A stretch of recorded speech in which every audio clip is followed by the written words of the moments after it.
जो इसराइली लोग मिस्र दे विचों बाहर निकल रहे ही ना, एक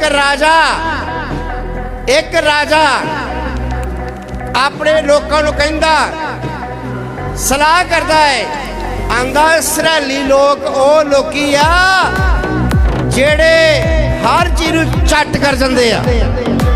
हर चीज नूं की कर जांदे आ, चट कर जांदे आ, जेड़ी चीज इन्हां दे राह विच आउंदी आ ओनूं चट कर जांदे आ। मेरी गल सुनो, अज भी शैतान नूं और शैतान दे लोकां नूं ये खतरा पै चुका है कि मसीह लोग जिधर नूं बंदगी कर जाणगे,